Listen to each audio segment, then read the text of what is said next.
सुबह के 8 बज रहे थे। किचन में व्यस्त थी, तभी मोबाइल की घंटी बज उठी। मन में यह सोचकर खुशी की लहर दौड़ गई कि अमरेश का फोन होगा। फिर अचानक मन ने प्रतिवाद किया, वह अभी फोन क्यों करेगा? वो तो प्रतिदिन रात के 8 बजे के बाद फोन करता है।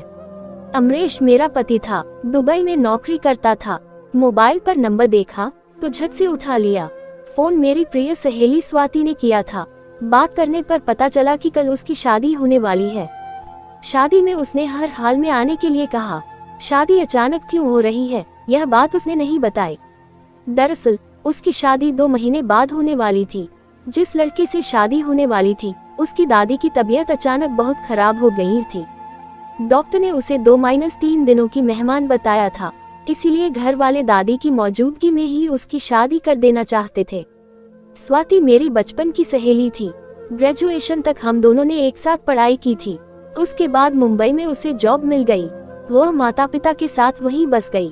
अब वहीं के लड़के से शादी कर रही थी। अमरेश को बताना जरूरी था कि मुंबई जा रही हूँ। उसे फोन किया, नंबर नहीं लगा, रॉन्ग नंबर बताया गया। वह आश्चर्यचकित थी, रॉन्ग नंबर क्यों? अमरेश ने दुबई का जो नंबर दिया था उस पर कभी फोन नहीं किया था। फोन करती भी तो कैसे करती? उसने फोन करने से मना जो कर रखा था। उसने कहा था, ऑफिस के काम से हर समय व्यस्त रहता हूँ, सो फोन मत करना, मैं खुद तुम्हें रोज फोन करूँगा। वह रोज फोन करता भी था। फोन ट्राई करते करते अचानक मोबाइल हाथ से छूट गया और फर्श पर गिरकर बंद हो गया। उसने बहुत कोशिश की ठीक करने की, मगर ठीक नहीं हुआ।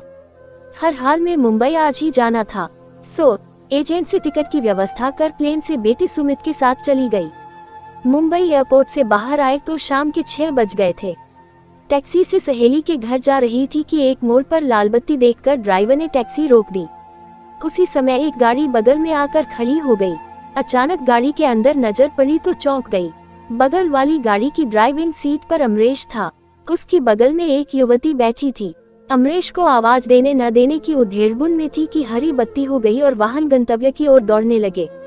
टैक्सी वाले को उक्त गाड़ी का पीछा करने के लिए कहा तो वह तैयार हो गया।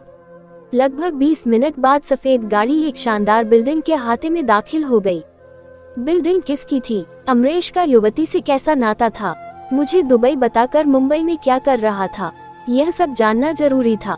गेट पर गार्ड था। ड्राइवर को समझा बुझा कर गार्ड से पूछताछ करने के लिए भेज दिया। गार्ड से बात करके 10 मिनट बाद ड्राइवर आया तो बताया कि यहाँ के मशहूर बिल्डर रत्नेश्वर चौधरी की है। गाड़ी से उतरकर जो युवक व युवती मकान के अंदर गए हैं, वे चौधरी साहब की बेटी सारिका और दामाद अमरेश हैं। मुझे लगा भूचाल आ गया है, अंदर तक हिल गई। जी चाहा कि फफक कर रो पड़ूं। बड़ी मुश्किल से अपने आप को संभाला और सहेली के घर गई। वह अमरेश को विवाह से पहले से जानती थी।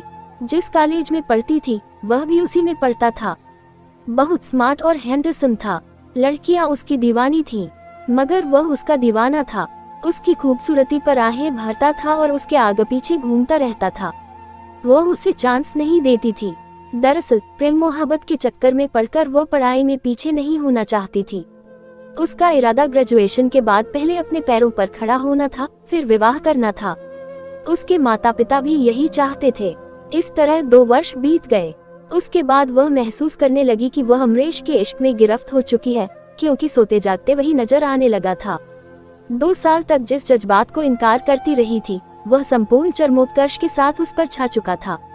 शायद अमरेश की लगातार कोशिश और उसके अच्छे व्यवहार ने उसकी जिद के पांव उखाड़ दिए थे। 2 साल में अमरेश ने उसके साथ कभी कोई आपत्तिजनक हरकत नहीं की थी। हमेशा उससे दोस्ताना तरीके से मिलता था, अपने जज्बात का इजहार करता था, लेकिन कभी भी जवाब के लिए तकाजा नहीं करता था। कभी कॉलेज से दूर तन्हाई में मिलने के लिए मजबूर भी नहीं किया था। अगर आपको हमारी कहानी पसंद आई हो तो वीडियो को लाइक, शेयर एंड चैनल को सब्सक्राइब करें।